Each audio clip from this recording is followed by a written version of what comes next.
Itu kata Rasulullah, semua amal soleh yang dia lakukan, ya amal soleh, salatnya, zakatnya, puasanya, sedekahnya, semuanya diberikan kepada orang yang dia zalimi. Keburukan-keburukan orang yang dia zalimi diberikan kepada dia, dilemparkan ke dalam neraka. Itu kata beliau orang yang paling bangkrut, paling pailit di akhirat.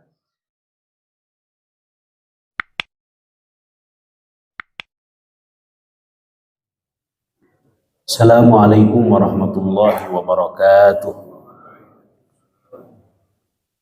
Alhamdulillahi rabbil alamin. Wabihi nasta'inu ala umurid dunya waddin. Wassalatu wassalamu ala ashrafil anbiya'i wal mursalin. Sayyidina wa maulana Muhammadin wa ala alihi wa sahbihi ajma'in. Mari sama-sama Bapak Ibu. Allahumma faqqihna fid din wa 'allimna at-ta'wil.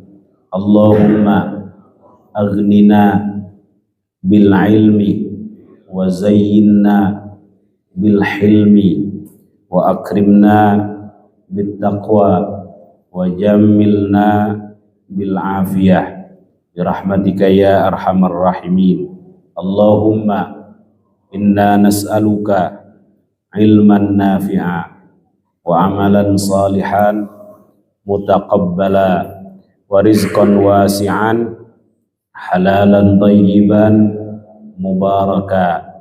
Allahumma ij'alna wa auladana wa dhurriyyatina min ahlil ilmi wa ahlil khair wa ahlil Qur'an wa la taj'alna wa iyyahum min ahlil jahli was-su'i wasyarri wad-dhairi wad-tughyan bi rahmatika ya arhamar rahimin.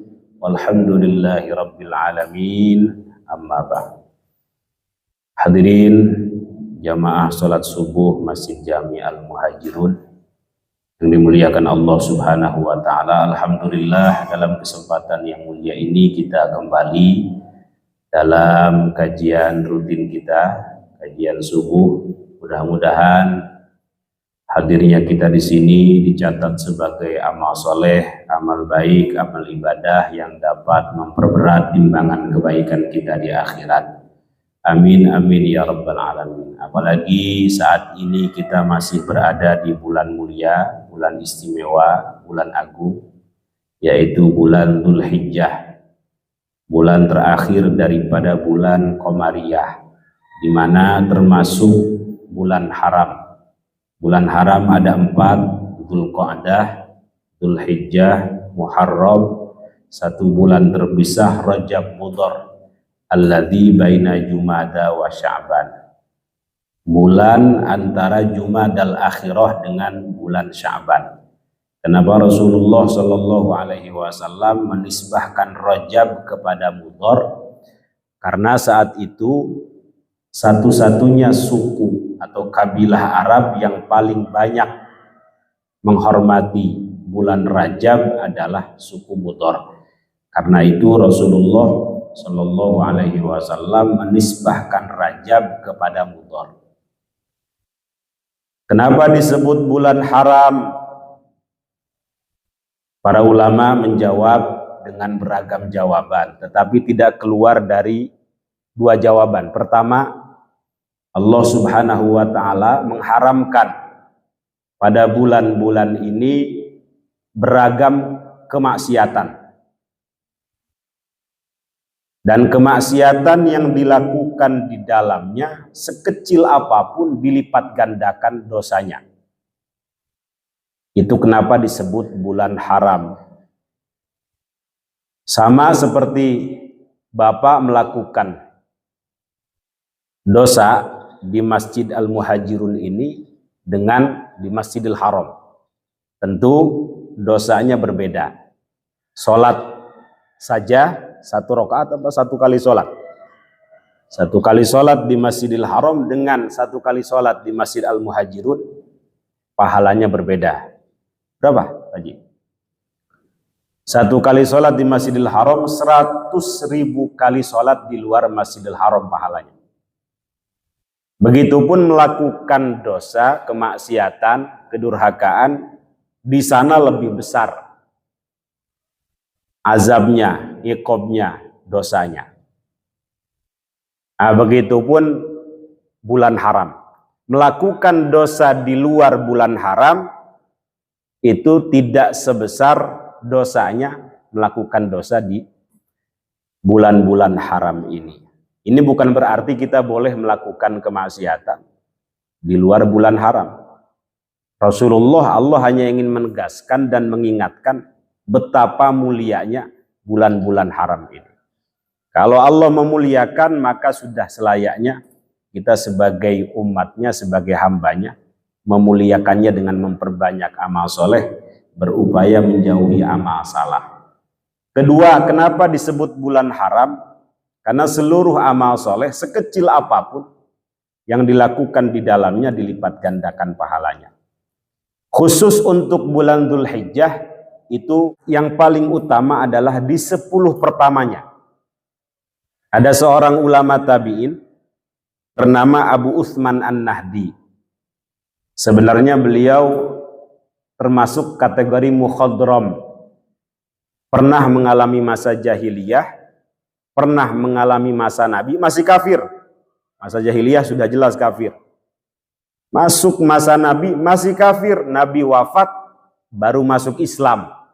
Itu kategori apa, Pak Haji? Kategori tabi'in, tapi istilah dalam ilmu hadis disebut dengan mukhadram. Karena itu yang disebut dengan sahabat itu tidak cukup hanya bertemu Nabi, tetapi orang yang bertemu Nabi dalam keadaan beriman dan meninggalnya pun dalam keadaan beriman. Itu makna sahabat. Man laqiyan nabiyya sallallahu alaihi wasallam mu'minan wa mata 'alal iman. Orang yang bertemu dengan Nabi meskipun sekali dalam keadaan beriman dan meninggalnya pun dalam keadaan beriman, itu sahabat. Kalau ada misalnya orang yang semasa dengan Nabi nggak pernah bertemu sama sekali dan dia meninggal dalam keadaan beriman, itu sahabat apa bukan tadi? Bukan, itu kategori tabi'in. Seperti siapa? Sayyiduna Uwais Al-Qarni. Uwais Al-Qarni semasa dengan Nabi tinggal di Yaman. Yang punya kelebihan doanya mustajab. Sampai Sayyidina Umar dan para sahabat yang lain kalau ketemu Uwais Al-Qarni minta doa karena doanya mustajab. Diteliti kenapa doanya mustajab? Satu saja. Karena dia begitu berbakti kepada ibunya, kepada orang tuanya. Kemana-mana ibunya dipanggul itu. Mau haji sekalipun ibunya dipanggul. Apa dipanggul itu? Lamun cek orang Sunda diakod. Sahabat apa bukan? Bukan, kategori tabi'in. Ada orang ketemu dengan Nabi dalam keadaan beriman. Nabi wafat, dia kafir misalnya. Meninggal dalam keadaan kafir. Sahabat apa bukan? Bukan. Yang disebut sahabat, man laqiyan nabiyya sallallahu alaihi wasallam mu'minan wa mata 'alal iman. Kalau guru saya Kiai Syahabuddin, Dr. Syahabuddin yang di UI, itu menambahkan mu'minan wa yaqadatan. Jadi bertemunya bukan dalam keadaan mimpi, tapi harus bertemu langsung. Kan ada orang ngaku-ngaku sekarang ketemu Nabi dalam keadaan mimpi. Nah, itu bukan sahabat kata beliau. Yang disebut sahabat orang yang bertemu Nabi bukan dalam keadaan mimpi, langsung. Kemudian dia beriman dan meninggalnya pun dalam keadaan beriman. Kalau tabi'in apa Pak? Orang yang bertemu sahabat dalam keadaan beriman dan meninggalnya pun dalam keadaan beriman. Itu disebut dengan tabi'in.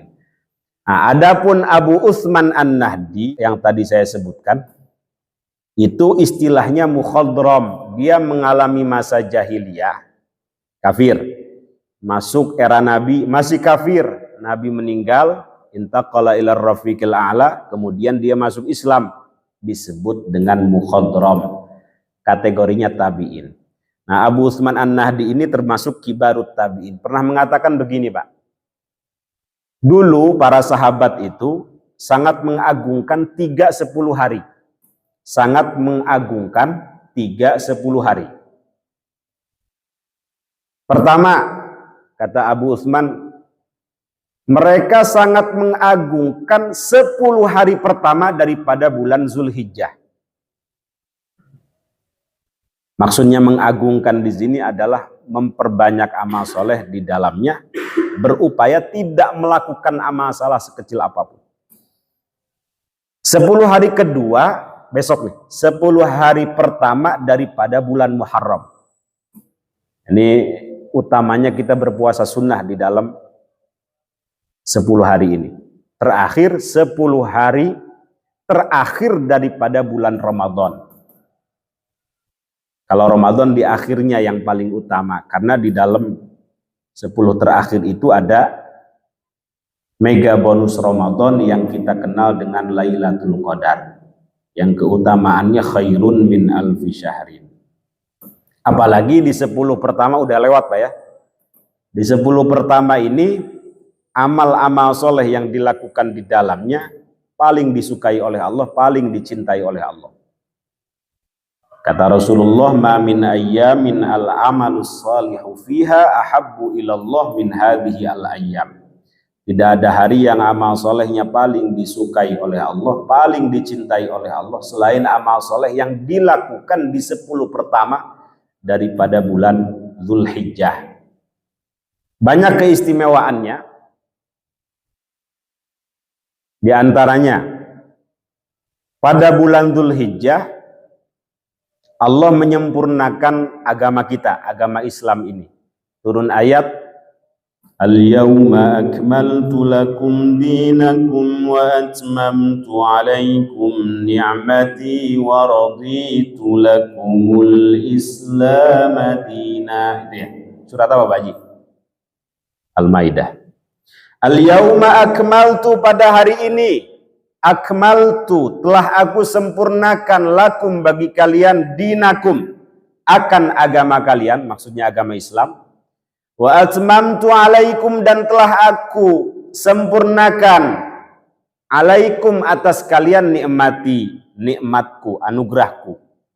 Wa raditu lakumul Islam madina, dan aku telah ridho, telah rela agama Islam sebagai agama kalian. Ini ayat turun ketika Nabi Haji Wada tahun ke-10 Hijriah.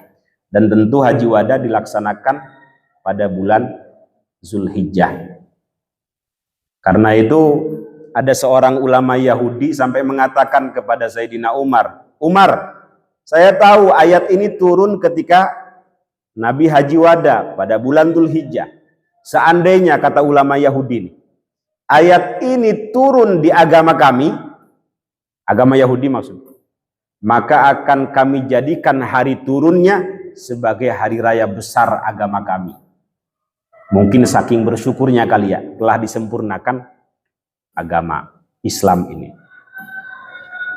Insya Allah ayatnya hafal semua. Tetapi itu ayat bukan ayat terakhir daripada Al-Quran. Bukan ayat terakhir turun daripada Al-Quran. Ayat terakhir turun dari Al-Quran apa, Pak? Surat Al-Baqarah itu, wattaqu yauman turja'una fihi ilallah, dan seterusnya. Nah, akan tetapi al-yauma akmaltu termasuk ayat-ayat terakhir, bukan yang paling terakhir. Keistimewaan yang lain pada bulan ini, bagi orang yang mampu melaksanakan kurban, silahkan berkurban. Udah lewat juga. Kemudian bagi yang mampu melaksanakan ibadah haji, berhajilah. Ini sebenarnya saya ingin membahas masalah haji. Kemarin ditanya sama Ustaz Fajri, bahas apa? Bahas apa ya? Zulhijjah. Tentang haji aja ya. Mudah-mudahan yang berangkat haji pulang ke sini udah pada pulang, Pak Haji, mendapatkan piala mabrur yang pahalanya tidak lain dan tidak bukan kecuali surganya Allah Subhanahu wa ta'ala. Itu dalam satu hadis saya bacakan, di antara keistimewaan ibadah haji, ini biar lebih berkah kita bacakan hadisnya. Ini karena saya nggak rutin di sini, cabutan, jadi nggak urut nih ngajinya. Saya ambil satu hadis Pak ya. Bismillahirrahmanirrahim. An Abi Hurairah, dari sahabat mulia Sayyiduna Abu Hurairah radhiyallahu an, semoga Allah meridai Sayyiduna Abu Hurairah. Qala, berkata siapa Abu Hurairah? Qala Rasulullah sallallahu alaihi wasallam, Rasulullah sallallahu alaihi wasallam bersabda, al umrah ilal umrah kafarah. Ini juga hadisnya masyhur. Umroh kepada umroh yang satu itu kafarah, dapat menghapus kesalahan-kesalahan kecil lima bainahuma, antara keduanya, antara waktu umroh yang satu dengan umroh selanjutnya. Wal hajjul mabrur, dan haji yang mabrur itu laisa lahu jazaa'un illal jannah, tidak ada balasan baginya kecuali surganya Allah Subhanahu wa taala. Rawahul Bukhari wa Muslim. Hadis ini diriwayatkan oleh Al-Imam Al-Bukhari dan Al-Imam Muslim. Bersumber dari Sayyiduna Abu Hurairah radhiyallahu an. Abu Hurairah nama aslinya siapa Pak? Abdurrahman bin Sakhr. Wafat tahun 57 Hijriah, ada yang mengatakan 58 Hijriah. Kalau perawinya, periwayatnya Imam Al-Bukhari wafat tahun 256 Hijriah. Muridnya Imam Muslim tahun 261 Hijriah. Abu Hurairah ini mohon maaf baru ketemu Nabi pada tahun ke-7 Hijriah. Ada yang mengatakan masuk Islam tahun ke-7 Hijriah. Tetapi salah satu guru kami, guru daripada guru kami, Profesor Mustafa Al-Adhami, gurunya Kiai Ali Mustafa Yaqub, itu membantah pendapat yang mengatakan bahwa Sayyiduna Abu Hurairah baru masuk Islam tahun ke-7 Hijriah.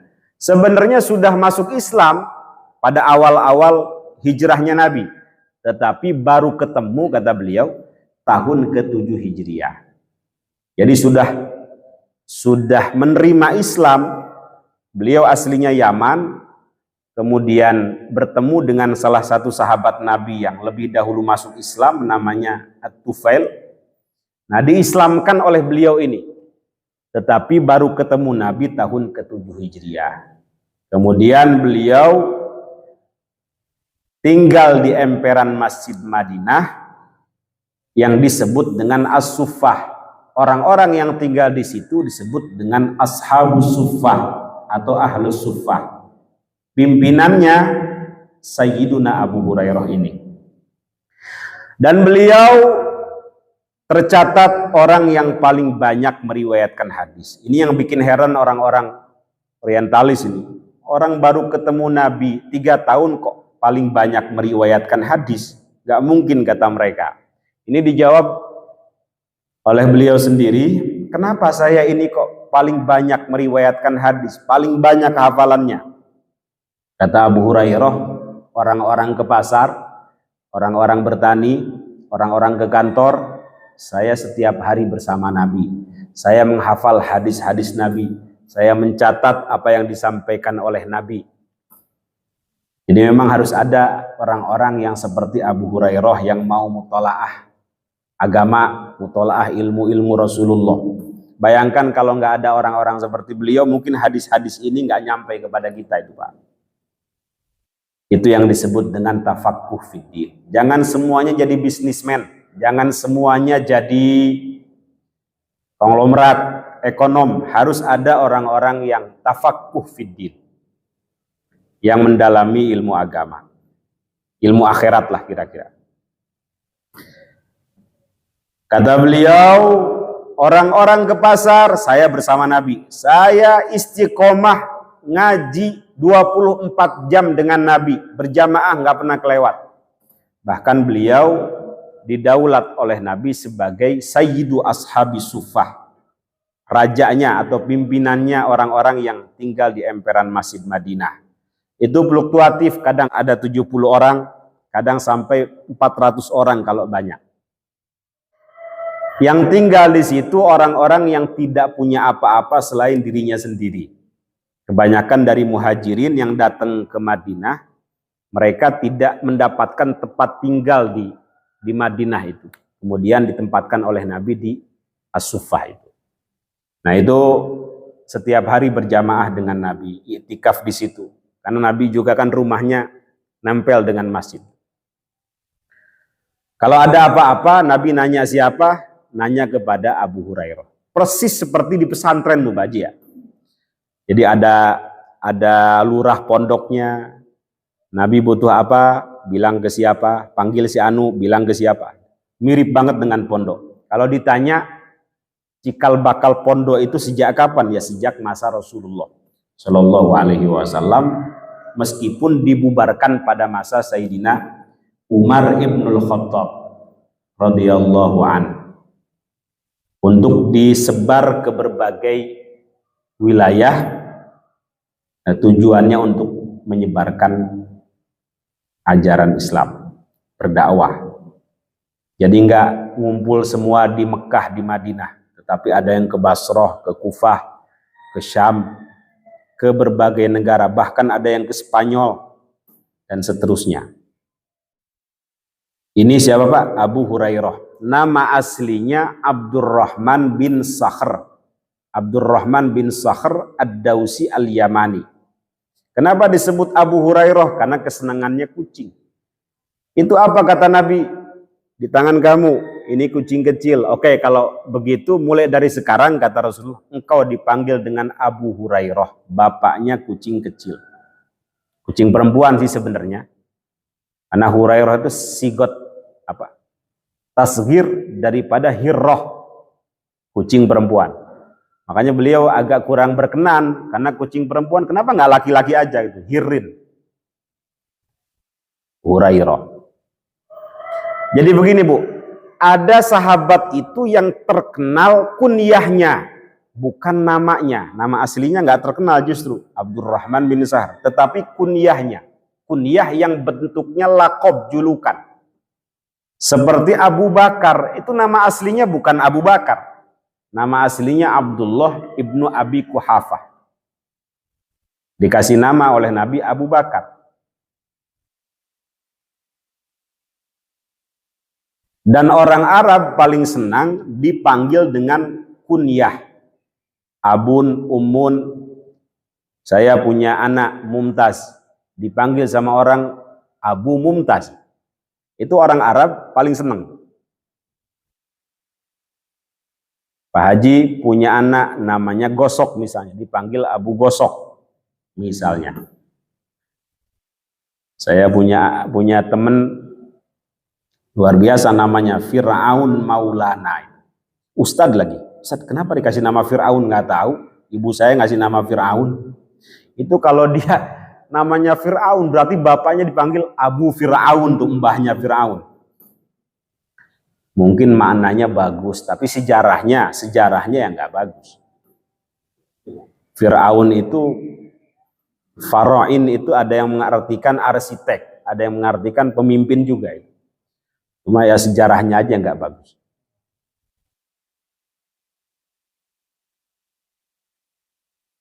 Ada yang bentuknya julukan, ada yang memang dia punya anak. Nah ini bukan berarti Abu Hurairah punya anak kucing, bukan. Kunyah yang bentuknya julukan. Dan boleh bapak, meskipun tidak punya anak, meletakkan kunyah di belakang nama bapak. Itu seperti Imam Nawawi, pengarang Arba'in Nawawi. Beliau nggak punya anak, bahkan nggak nikah sama sekali. Pengarang Riyadhus Shalihin tuh Pak ya. Itu dipanggil sama orang Abu Zakaria, bapaknya Zakaria. Padahal nama aslinya Yahya. Tapi terkenal Abu Zakaria. Nggak punya anak, orang nggak nikah, usia 45 tahun meninggal dunia. Tapi karya-karyanya melebihi umurnya. Itu yang disebut dengan umur berkah, itu begitu Pak. Hampir semua karya beliau dikaji di pesantren-pesantren. Riyadhus Shalihin, Arba'in Nawawi, Al-Majmu', Al-Minhaj, Raudhatul Talibin, dan seterusnya. Selain itu beliau orangnya ikhlas, karenanya ilmunya manfaat. Dipanggil sama orang Abu Zakaria. Rasulullah juga punya kunyah Abul Qasim atau Abu Thayyib. Dipanggil sama orang Abul Qasim, bapaknya Qasim. Sayyidina Ali dipanggil Abul Hasan atau Abul Husain. Nah, ibu pun bisa, misalnya punya anak siapa Abdullah dipanggil Ummu Abdillah.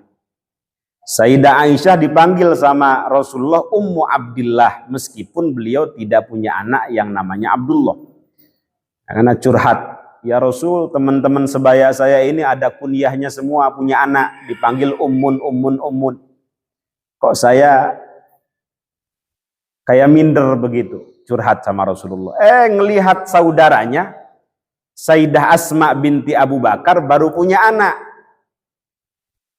Sayyidah Asma binti Abu Bakar, beda ibu, saudara beda ibu. Yang nikah dengan Az-Zubair bin Al-Awwam. Sayyidah Aisyah senang dengan anak ini. Kalau begitu, kata Rasulullah, mulai sekarang engkau dipanggil dengan Ummu Abdillah, ibunya Abdullah. Itu Sayyidah Aisyah, meskipun nggak punya anak. Jadi sekali lagi, orang Arab itu paling senang dipanggil dengan nama kunyah, karena itu sebagai bentuk penghormatan, nggak manggil nama langsung gitu Pak. Sama kayak orang Padang tuh bagus, nggak manggil nama, pakai gelar betul ya.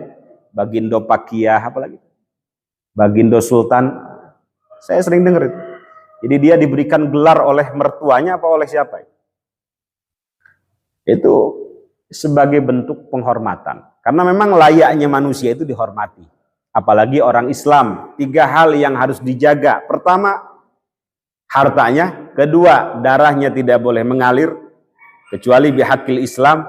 Ketiga, kehormatannya harus dijaga. Nggak boleh dilecehkan, nggak boleh dibully, nggak boleh dipandang sebelah mata. Kalau dia sudah asyhadu alla ilaha illallah wa asyhadu anna muhammadan rasulullah.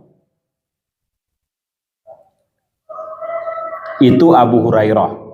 Oke, nanti Bapak baca sendiri. Saya termasuk paling seneng baca biografi sahabat.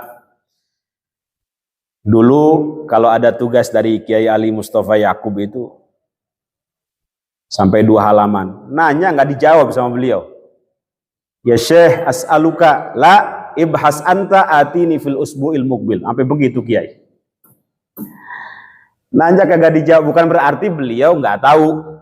Tetapi mungkin kalau dijawab saat ini kita dapatnya cuma segitu. Tapi kalau disuruh bahas, disuruh meneliti mungkin dapat ikannya banyak kira-kira begitu. Oh, itu ternyata model pembelajaran Hadratul Syekh Kiai Hashim Asy'ari. Kenapa beliau banyak muridnya yang menjadi ulama? Karena model belajarnya begitu. Nggak terima dari guru gitu. Nggak semuanya terima dari guru. Ibhas anta atini fil usbu'il muqbil. Jadi kalau ada persoalan disuruh bahas. Minggu depan datangkan kepada saya 1 atau 2 lembar jawaban plus referensinya, marojinya. Begitupun setelah selesai kita ditanya-tanya sama kiai, mahada, limada takul hada. Masih ditanya-tanya. Ya Allah, pengalaman saya dulu ngaji dengan Kiai Ali Mustafa begitu. Gak bisa jawab, disuruh berdiri 1 kaki Pak Haji. Birijlin wahid. Kalau dipraktekkan di sini bagaimana Pak Haji? Kabur semua ya. Kita rasakan bahwa ngaji itu susah Pak Haji ya. Ngaji itu susah, butuh tirakat gitu. Sampai mana tadi Pak Haji? Abu Hurairah. Beliau wafat di usia sekitar 78 atau 75 tahun, kemudian dimakamkan di Jannatul Baqi. di Madinah ya. Ada Jannatul Ma'la, ada Jannatul Baqi. Baik. Beliau meriwayatkan bahwasanya Rasulullah Shallallahu Alaihi Wasallam mengatakan al-umroh ilal umroh kafarah. Antara umroh dengan umroh yang satu itu sebagai penghapus dosa. Maksudnya dosa kecil. Kecuali haji Bu ya. Kalau haji tidak hanya dosa kecil tetapi dosa besar pun diampuni. Itu dalam satu hadis, man hajja lillah falam yarfuth walam yafsuk raja'a ka yaumi waladatsu ummu. Siapa yang berhaji lillah karena Allah ya. Syaratnya karena Allah. Falam yarfuth, lalu dia tidak berkata-kata jorok, seronok, apalagi berkata-kata yang menyinggung orang lain sehingga orang lain merasa tersakiti, gak aman dari lisannya. Ada yang menafsirkan rafas di sini al-jima, melakukan hubungan suami istri, mungkin dalam keadaan ihramnya, nggak boleh. Walam yafsuk, dan dia tidak melakukan kefasikan, dosa besar. Raja'a kayaumi waladatsu ummuh, maka dia akan pulang dari melakukan ibadah haji kayaumi waladatsu ummuh, seperti hari dilahirkan pertama kali oleh ibunya. Artinya tidak punya dosa sama sekali. Tetapi sebagian ulama mengatakan yang dimaksud dosa di sini khusus berkaitan dengan Allah saja. Dosa-dosa besar yang berkaitan dengan Allah saja. Hablum minallah. Adapun hablum minan nas tetap harus diselesaikan antar sesama manusia. Di bapak pernah mukul, bapak pernah mengambil hak orang lain, pernah korupsi, itu nggak ada urusannya dengan Allah. Harus diselesaikan dengan sesama manusia. Termasuk pernah ghibah, menggunjing orang, si anu kok begini, si anu kok begitu. Itu harus minta halalnya. Jangan sampai nanti di akhirat bangkrut. Maka natslahu madlamah li akhihi falyatahallalhu minhul yaum. Siapa yang punya salah terhadap saudaranya, padahal saudaranya nggak salah, kita bikin salah, falyatahallalhu minhul yaum. Kalau bisa saat itu juga minta maaf. Jangan sampai di akhirat bangkrut, pailit. Rasulullah pernah bertanya, atadruna manil muflis? Pada para sahabat, tahukah kalian siapa orang-orang yang bangkrut itu, yang pailit itu? Para sahabat menjawab, al-muflis fina man la dirhamalah wala mata. Orang yang bangkrut, orang yang pailit di kalangan kami adalah orang-orang yang nggak punya harta, nggak punya dinar, nggak punya dirham, nggak punya kekayaan. Bukan, kata Rasulullah Shallallahu Alaihi Wasallam. Al-muflis min ummati, orang yang bangkrut di kalangan umatku adalah mayyati yaumal qiyamah bisolatin. Orang yang nanti datang pada hari kiamat membawa amalan salat, wa zakatin membawa amalan zakat, wa siyamin membawa amalan puasa, pahala puasa. Wa yati qad syatama hadza. Tetapi di satu sisi dia pernah merendahkan saudaranya, memandang rendah saudaranya, mencela saudaranya, wa qadzafa hadza, pernah menuduh yang tidak-tidak tanpa bukti, mau zina, mau yang lain-lain. Wa daraba hadza, pernah mukul. Wa akala mala hadza, pernah memakan harta yang bukan haknya, korupsi misalnya. Wa safaka dama hadza, pernah mengalirkan darah saudaranya bukan bihaqil Islam. Itu kata Rasulullah, semua amal soleh yang dia lakukan, ya amal soleh, salatnya, zakatnya, puasanya, sedekahnya, semuanya diberikan kepada orang yang dia zalimi. Keburukan-keburukan orang yang dia zalimi diberikan kepada dia, dilemparkan ke dalam neraka. Itu kata beliau orang yang paling bangkrut, paling pailit di akhirat. Na'udzubillah summa na'udzubillah. Dan itu tidak ada kaitannya dengan Allah itu, semuanya berkaitan dengan hak-hak adami. Maka penting adanya halal bihalal itu. Saling memaafkan.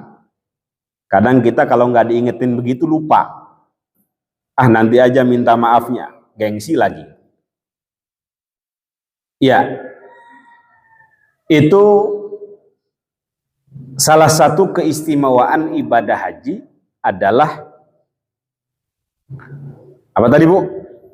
Dapat menghapus dosa-dosa kecil maupun besar. Tetapi dosa besar di sini khusus yang berkaitan dengan Allah saja. Adapun yang berkaitan dengan manusia tetap harus diselesaikan antara sesama manusia itu. Keistimewaan yang lain, orang yang berangkat ibadah haji itu dinyatakan oleh Rasulullah Shallallahu Alaihi Wasallam sebagai wafdullah, sebagai tamunya Allah, dan doa mereka mustajab. Doa mereka mustajab. Dikatakan oleh beliau, al-hajju wal mu'tamiru wafdullah. Orang-orang yang haji dan umroh adalah tamunya Allah. Da'ahum fa'ajabuh, mereka dipanggil oleh Allah untuk beribadah haji dan umroh. Fa'ajabuh, mereka menyambut panggilan tersebut. Wasa'aluhu fa'a'tahum, dan mereka memohon kepada Allah, Allah pun mengabulkan doa-doa mereka. Jadi di antara salah satu keistimewaan orang yang ibadah haji, doanya makbul, doanya mustajab. Asal lillahi ta'ala. Keistimewaan yang lain dalam satu hadis, tabi'u bainal haji wal umroh fa innahuma yanfiyanil faqra wal dhunub. Ikutkanlah umroh dan haji atau umroh ke dalam haji. Jadi umroh dulu atau haji dulu baru umroh. Karena keduanya kata Rasulullah yanfiyanil faqra, dapat menghilangkan kefakiran, kemiskinan, wal dhunub, dan dapat menghilangkan dosa-dosa. Insya Allah akan diganti oleh Allah harta-harta mereka yang melaksanakan ibadah haji dan umroh. Dan banyak keistimewaan yang lain. Mungkin ada satu yang perlu kita ketahui juga. Ketika Rasulullah menjelaskan bahwa haji yang mabrur itu tidak ada balasannya kecuali surga, sahabat bertanya, ya Rasul, kalau begitu wa ma birrul haj? Apa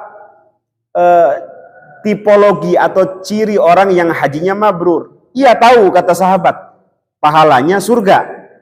Tapi apa ciri orang yang hajinya mabrur? Jawaban Nabi dua. Pertama, it'amut ta'am. Kedua, tayyibul kalam. Gitu ya. Apa Pak? Ini Bapak ini diam ini ngantuk, memperhatikan. Khusyuk atau lapar banyak? Jawaban Nabi dua. Pertama, it'amut ta'am. Kedua, tayyibul kalam. Itu ciri haji mabrur. Pertama, apa itu it'amut ta'am? It'amut ta'am artinya memberikan makan kepada orang yang membutuhkan. Maksudnya, orang yang pulang daripada ibadah haji, jiwa sosialnya akan semakin baik. Jadi nggak egois, nggak ananiah. Dia akan semakin peduli terhadap sekelilingnya. Hatinya akan semakin peka. Bukan ngumpet Pak ya. Nanti lihat aja orang yang hajinya mabrur itu, lihat pergaulan di masyarakatnya. Dia semakin peka atau tidak terhadap masyarakat yang ada di sekelilingnya. Ada orang miskin, dia nyuekin apa memperhatikan? Ada orang kelaparan, dia nyuekin apa memperhatikan? Nah, sampai Nabi mengatakan laizal mu'min man bata syab'an wa jaruhu ja'i. Tidak sempurna iman seseorang, dia tidur dalam keadaan kenyang sementara dia tahu tetangganya kelaparan. Jadi Nabi menganggap orang ini imannya nggak sempurna. Orang yang tidak peduli terhadap sekelilingnya. Ini yang pertama. Jadi it'amut ta'am. Kedua, tayyibul kalam atau tibul kalam. Orang yang pulang dari haji, tutur katanya akan semakin baik. Tutur katanya akan semakin santun. Akan dijaga, akan hati-hati. Dan mohon maaf, lisan Pak ya. Lisan ini. Itu kata Rasulullah merupakan sebab yang paling banyak memasukkan orang ke dalam neraka. Na'udzubillah summa na'udzubillah. Beliau ditanya, ya Rasulullah, hal apakah yang paling banyak menyebabkan orang masuk ke dalam neraka? 2. Pertama al-fam, kedua al-farji. Apa bu? Al-fam, kedua al-farji. Al-fam itu maksudnya lisan yang tidak dijaga.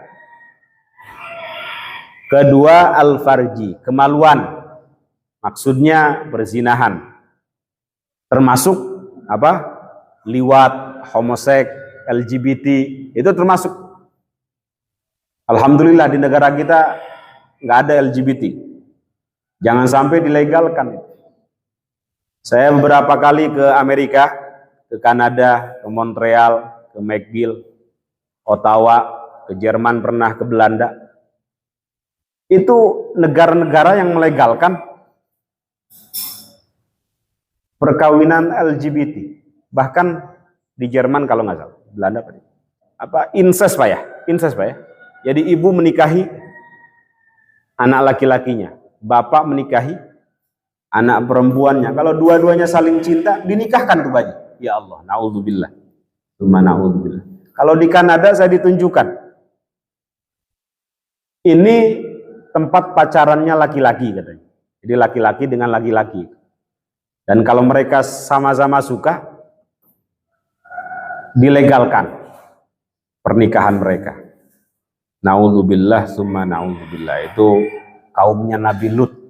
Mal'unun kata Rasulullah. Mal'unun sampai 3 kali.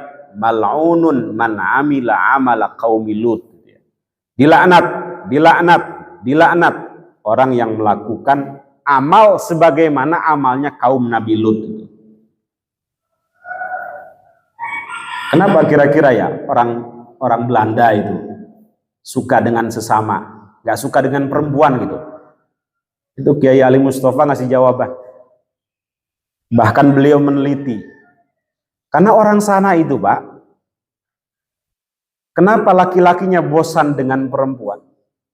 Karena perempuan terlalu terbuka itu.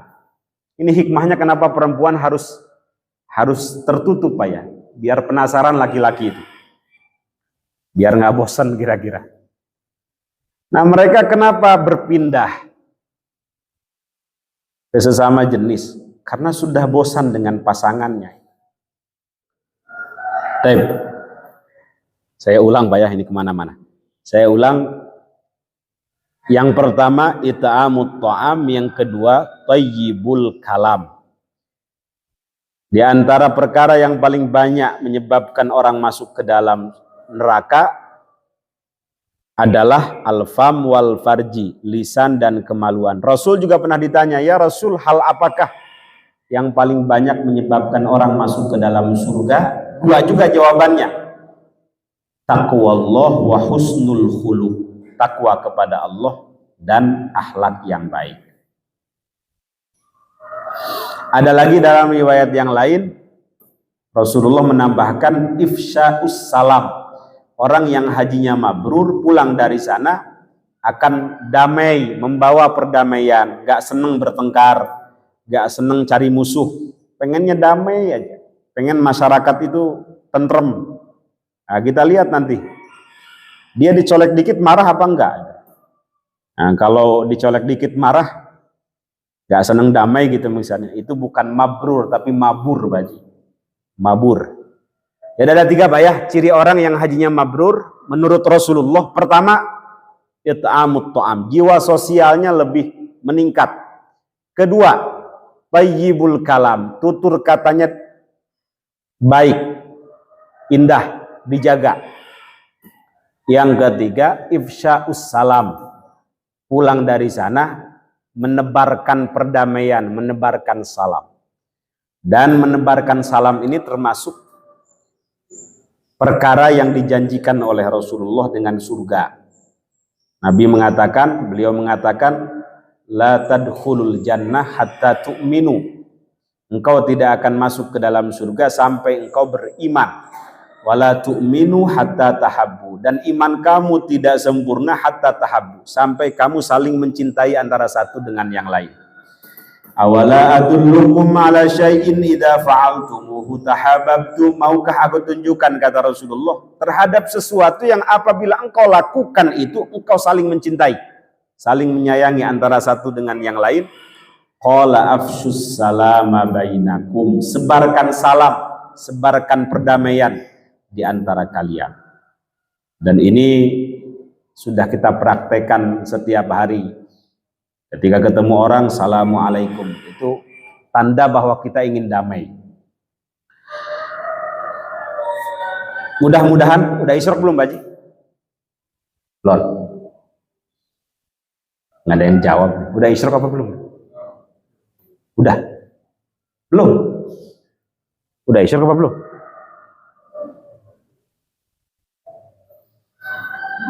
Jam berapa, Baji, isyraqnya? Berapa menit lagi tuh? 2 menit lah ya.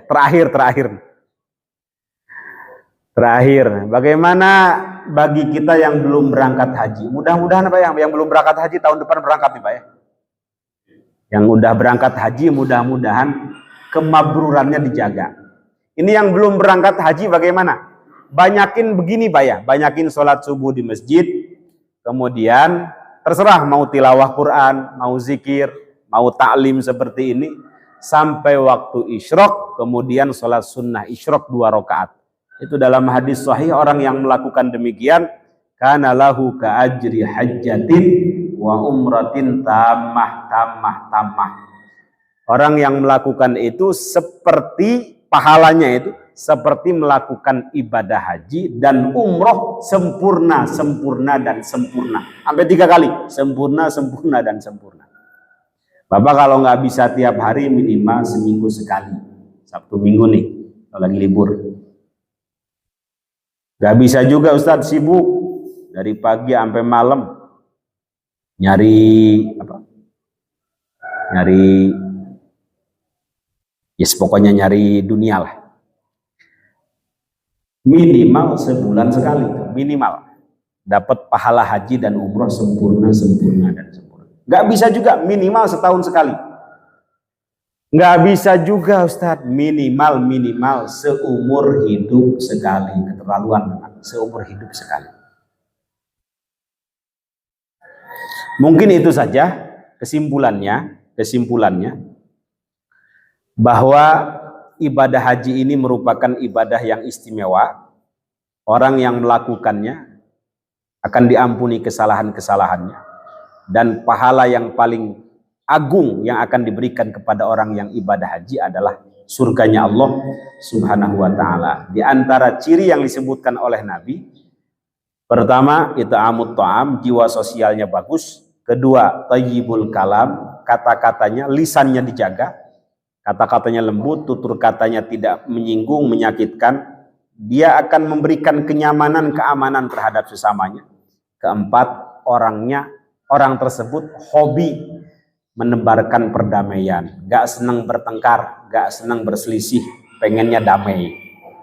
Mudah-mudahan ada manfaatnya. Nakhtatim hadal majlis bidu'a kafaratil majlis. Subhanakallahumma wa bihamdik, asyhadu an la ilaha illa anta, astaghfiruka wa atubu ilaik. Assalamualaikum warahmatullahi wabarakatuh.